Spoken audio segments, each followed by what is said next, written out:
Capítulo 1. El versículo que no debía ser leído en voz alta. No lo leas en voz alta. Eso fue lo único que dejó escrito el padre Esteban en el margen de su Biblia antes de morir de rodillas frente al altar, con los ojos abiertos hacia el crucifijo y la lengua arrancada de cuajo. Cuando el nuevo sacerdote, el joven padre Julián, encontró ese mensaje, no pudo evitar la tentación. Estaba justo al lado de Isaías 34, 16.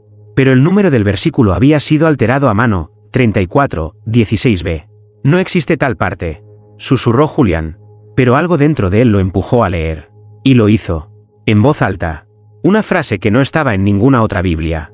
Y el que despierte este verso, despertará también al que duerme entre la misericordia y la ira. La iglesia tembló, una vela explotó, y algo dentro del confesionario empezó a moverse solo. Desde ese día, Julián no pudo dormir. Escuchaba voces que recitaban ese versículo al revés. Gente que nunca había visto venía a misa. Y no se iban al final. Se quedaban sentados, inmóviles, mirando el altar con los ojos en blanco. Una noche, mientras quemaba el versículo para destruirlo, escuchó por primera vez el nombre de lo que había despertado. El intermedio del juicio. Era una entidad que no pertenecía al cielo ni al infierno. Una conciencia atrapada entre ambos. Sellada por Dios en un solo versículo. Y liberada por su voz. El padre Julián intentó pedir ayuda al obispo. Pero éste le respondió con frialdad. Ese versículo fue eliminado por el concilio de Nicea. Quien lo lea, no sigue a Cristo. Sigue al que lo observaba desde las sombras mientras escribía. Ahora, cada palabra que pronuncia Julián parece abrir otra puerta invisible en la parroquia. Los santos lloran. El agua bendita hierve. Y el altar, cada madrugada, cambia de forma. Pero lo peor es que el versículo está apareciendo en otras Biblias, sin que nadie lo escriba. Capítulo 2. El niño que recitó el versículo en sueños. El primer domingo tras la lectura maldita, un niño se arrodilló frente al altar mientras su madre lloraba en silencio. Se llamaba Simón. 7 años. Nunca había aprendido a leer. Pero esa mañana, mientras todos recitaban el Padre Nuestro, él abrió la boca y, con una voz que no era suya, pronunció palabra por palabra el versículo prohibido. Y el que despierte este verso. El padre Julián se paralizó. Miró al niño y sintió como el aire en la iglesia se detenía. Cada lámpara osciló sin viento. El órgano encendido empezó a sonar solo, tocando un himno que nadie había ensayado. Cuando Simón terminó de recitar, sus ojos se volvieron completamente blancos. Se desplomó, pero antes de tocar el suelo, habló una última vez. Él ya despertó. Y tiene hambre. Desde ese instante, la parroquia fue declarada en estado de resguardo espiritual por el obispado. Cerrada al público. Sellada. Pero las apariciones no cesaron. El padre Julián comenzó a escribir un diario. Cada noche, una nueva manifestación. Una sombra sin forma en los vitrales. Una figura que atravesaba los bancos flotando, murmurando nombres en latín. Y siempre, al fondo, en la oscuridad del confesionario, una silueta que lo observaba sin moverse. Una noche, al revisar su propio diario, Julián descubrió una página que no había escrito. El versículo fue dictado, pero no por Dios. Su caligrafía, su tinta, pero no su memoria. Simón, el niño, no volvió a misa, pero cada madrugada, exactamente a las 3:16, Julián escuchaba golpes en la puerta del altar. 3 golpes, un silencio, y luego, el sonido de una respiración que no pertenecía a ningún ser humano. El versículo había sido recitado por un inocente. Y ahora, el que duerme entre la misericordia y la ira, ya no dormía. Capítulo 3. Las Biblias comenzaron a sangrar. El lunes siguiente, el sacristán encontró algo imposible, 3 Biblias abiertas sobre el altar, todas mostrando Isaías 34, 16, pero con el versículo 34, 16b claramente impreso, en tinta roja. No solo eso, las páginas sangraban, literalmente. Un hilo espeso, oscuro, y con olor a hierro recorría los márgenes como si las palabras estuvieran vivas y heridas. Julián intentó tocarlas, pero una fuerza invisible lo lanzó varios pasos hacia atrás. Esto no es papel. Es carne escrita, dijo, temblando. Esa noche, una anciana de la comunidad se presentó en la parroquia. Llevaba años sin aparecer. Desde la muerte de su hijo en circunstancias misteriosas. Traía una Biblia antigua, cubierta en cuero agrietado, y sin mediar palabra la colocó frente a Julián. Mi hijo recitó ese versículo en sueños. 3 días antes de morir sin ojos, dijo ella con voz quebrada. La Biblia que dejó tenía una nota dentro, amarillenta por el tiempo. El versículo fue dictado por el espíritu que cayó antes que Lucifer. Esa misma noche, Julián fue despertado por el sonido de muchas voces, todas leyendo al unísono desde algún lugar bajo tierra. Y el que despierte este verso, despertará, despertará. El eco no cesó hasta que Julián gritó el nombre de Cristo. Solo entonces, todo se detuvo. Pero al volver a su habitación, encontró su Biblia personal empapada en sangre que no era suya. Y sobre la tapa, escrita con esa sangre, una sola palabra: testigo. Capítulo 4. El espejo del confesionario. El padre Julián ya no confesaba. No porque no quisiera, sino porque nadie se atrevía a entrar al confesionario. Desde que el versículo fue pronunciado, el espejo interior, el que los penitentes no ven, había cambiado. Ya no reflejaba rostros, reflejaba pecados. Un día, una joven entró a la parroquia, lloraba, temblaba, y pidió confesarse. Julián, temeroso pero obediente a su deber, accedió. Cuando la joven se arrodilló, no hubo voz, solo un grito. Ella no hablaba, pero su reflejo sí. En el espejo, Julián vio una versión de ella misma, con la boca cosida, los ojos negros y un crucifijo clavado en la frente. Y esa imagen empezó a recitar el versículo al revés. Oirá, ira, misericordia, duerme. La joven cayó desmayada, y al tocar el suelo, su carne ardió como si hubiese sido bañada en agua hirviendo. Al revisar el confesionario, Julián encontró una línea escrita en el espejo, grabada con uñas. El versículo fue sellado en sangre para no ser reflejado. Esa noche, Julián cubrió el espejo con un velo negro. Pero a medianoche, el velo ardió solo, y en el humo, por unos segundos, se dibujó un rostro sin párpados que le susurró: tú no confiesas, tú liberas. Julián entendió entonces que ya no era un sacerdote, era el nuevo escriba del versículo. ¿Y el versículo? Seguía escribiéndose solo, letra por letra, en las paredes de la iglesia. Capítulo 5. La puerta que nunca estuvo allí. Esa mañana, Julián notó algo que lo paralizó: una puerta, al fondo del altar, donde nunca había existido ninguna entrada. Ahora se alzaba una estructura de madera negra, húmeda, con inscripciones talladas que parecían latir como venas bajo la superficie. Nadie más parecía verla, ni el sacristán, ni los monaguillos, solo él. No abras lo que Dios nunca cerró, decía una frase sobre el marco, escrita en latín corrupto.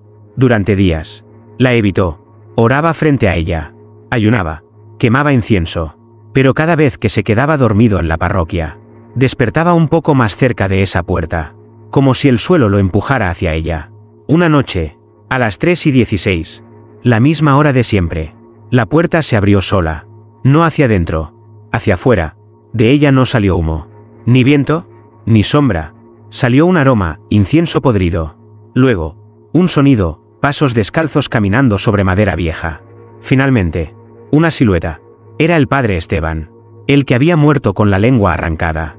Pero no tenía rostro, solo una piel estirada, con el versículo grabado en letras abiertas como heridas, 34:16b. Julián no gritó, no pudo, solo cayó de rodillas. Tú lo leíste, dijo aquella figura, con una voz hueca como el eco en una caverna. Yo no sabía, susurró Julián. No importa, lo despertaste. Y ahora tienes que escribir su evangelio. Julián intentó huir, pero la puerta había desaparecido. En su lugar, había un nuevo mural sobre el altar, el mismo, retratado en pintura oscura, escribiendo con una pluma que sangraba. La tinta era carne, y el título sobre el mural decía: Primer Testamento del Intermedio del Juicio. Capítulo 6. El sermón que no venía de Dios. El domingo siguiente, Julián subió al púlpito con las manos temblando. No había preparado homilía, no había rezado, no había dormido. Solo tenía un papel arrugado que había encontrado bajo su almohada al despertar, con letras escritas en una tinta oscura y viscosa que aún parecía moverse. Lo leyó sin pensar, como si algo hablara por él.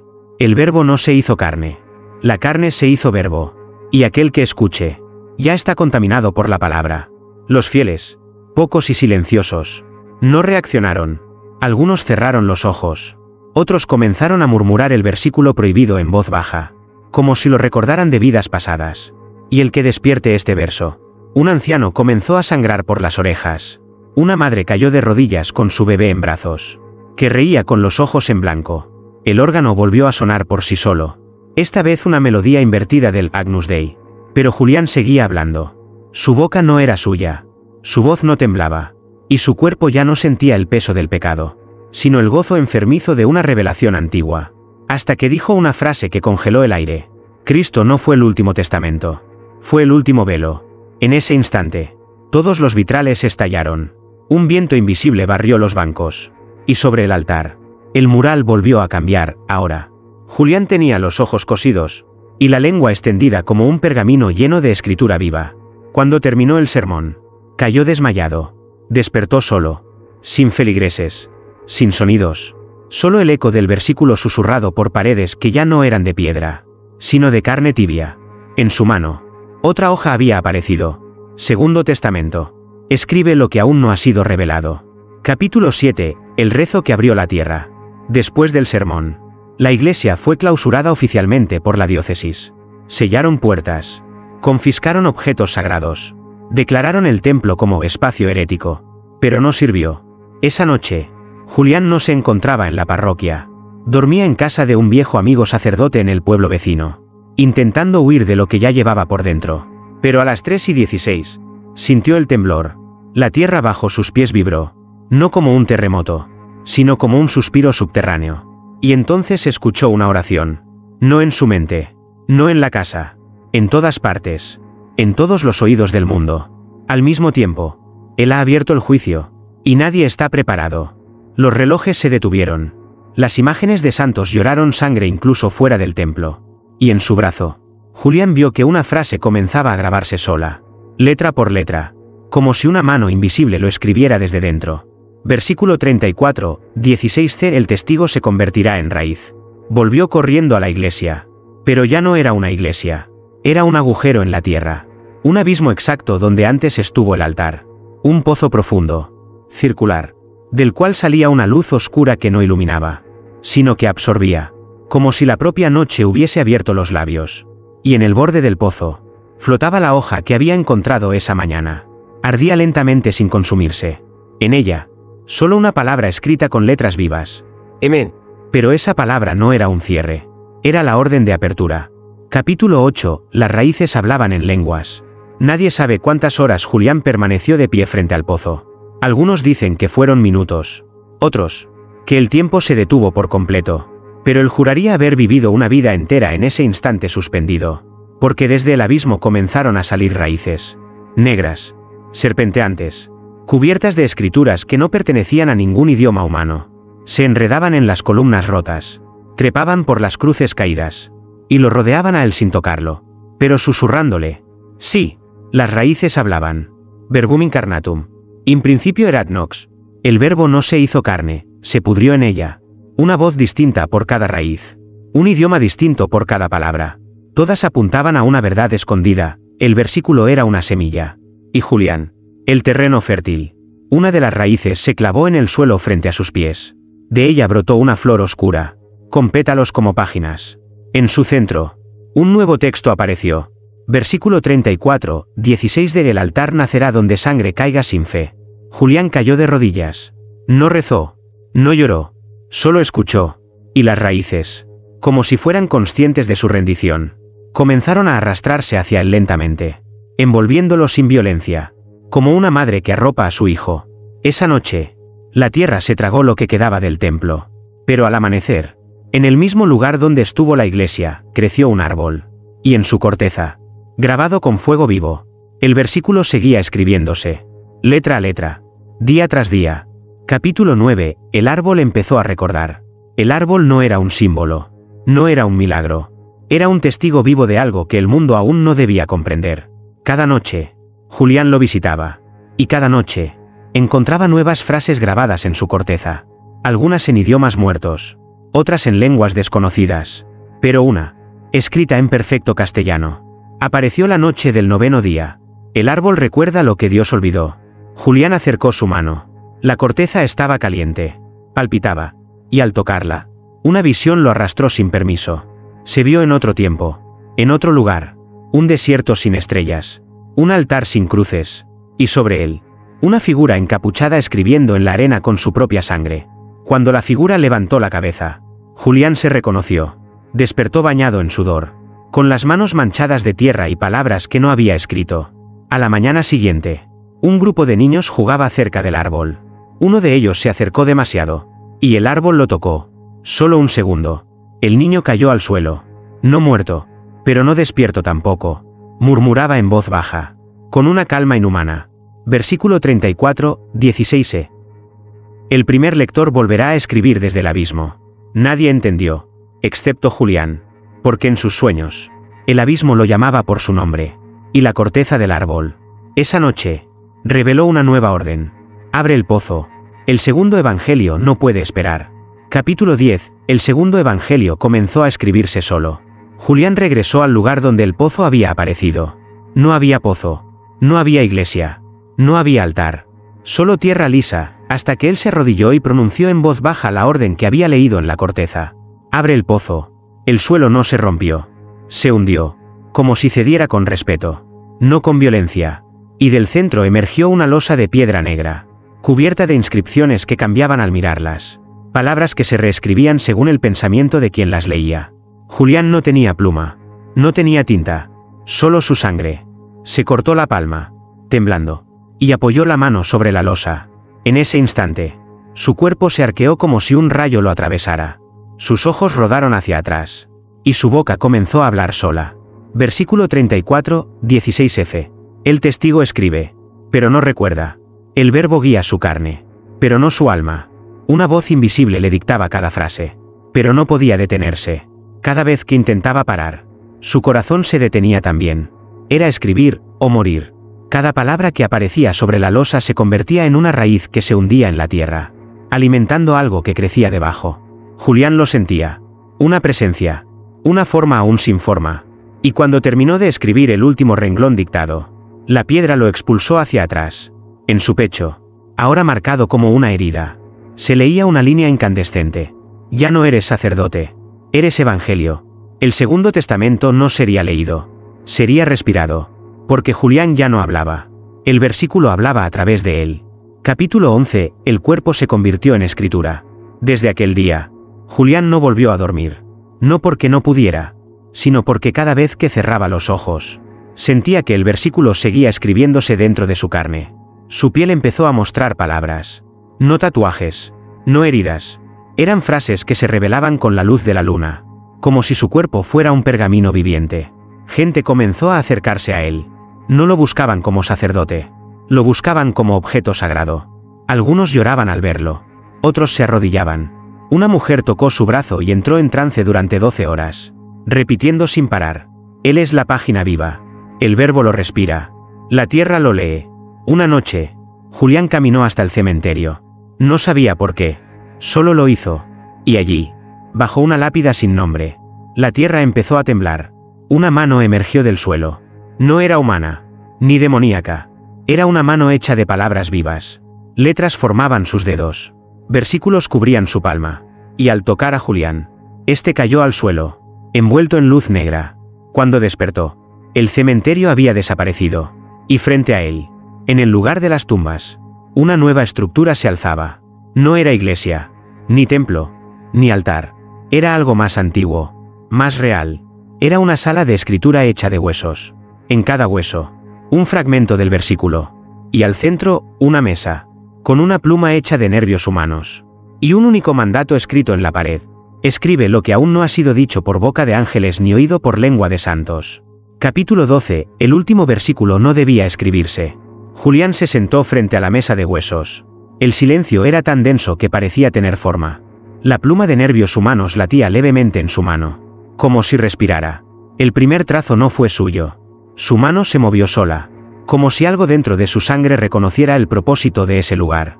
Comenzó a escribir, palabras que nunca había oído, frases que parecían arrancadas del fondo del universo. Cada línea escrita hacía que la sala entera vibrara. El techo lloraba sal. Las paredes respiraban. Y la mesa, gemía. Versículo 34, 16g, escribió, cuando el testigo escriba lo que aún no ha sido revelado. La revelación comenzará desde el principio. Julián sintió una punzada en el pecho. No de dolor, sino de verdad. Como si hubiese tocado algo que ni los profetas osaron nombrar. Y entonces, una voz. No celestial, no infernal. La voz. Detente. Julián alzó la vista. La sala de huesos temblaba. La pluma cayó de su mano. Y frente a él, en la pared donde estaba escrito el mandato divino, apareció una nueva frase. El último versículo no debía escribirse, porque quien lo lea, recordará quién escribió la primera palabra. Julián retrocedió, temblando. Pero ya era tarde. Había escrito demasiado. Y el mundo comenzaba a recordar. Las estatuas en las iglesias abrían los ojos. Las Biblias en los hogares ardían solas. Y en cada sueño, cada lengua, cada rincón donde se pronunciaba el nombre de Dios, una nueva voz respondía desde el fondo del silencio. Yo fui antes del Verbo. Capítulo 13. El Evangelio que quería escribirse en carne. Los días dejaron de tener forma. Julián ya no sabía si era de noche o de día. Si respiraba por voluntad propia o porque el versículo lo mantenía vivo por necesidad. El mundo había comenzado a deformarse. No con fuego ni con destrucción, sino con revelación. Las piedras repetían oraciones. El agua se negaba a bendecir. Los niños nacían con el versículo grabado en la lengua. Y el árbol, el primero, ahora sangraba por sus ramas cada vez que alguien mentía acerca de él. Pero lo más espantoso aún no había ocurrido. Una noche, Julián fue llevado, o quizás arrastrado por algo invisible, hasta una colina sin nombre. Allí, sobre un círculo de tierra agrietada, encontró a 13 hombres sin rostro arrodillados en círculo, recitando al unísono. Versículo 34, 16h. Cuando la palabra quiera hacerse carne, buscará cuerpos vacíos, pero con fe incompleta. Los hombres levantaron la cabeza al mismo tiempo. En sus rostros sin ojos, sin boca, se formó una sonrisa escrita.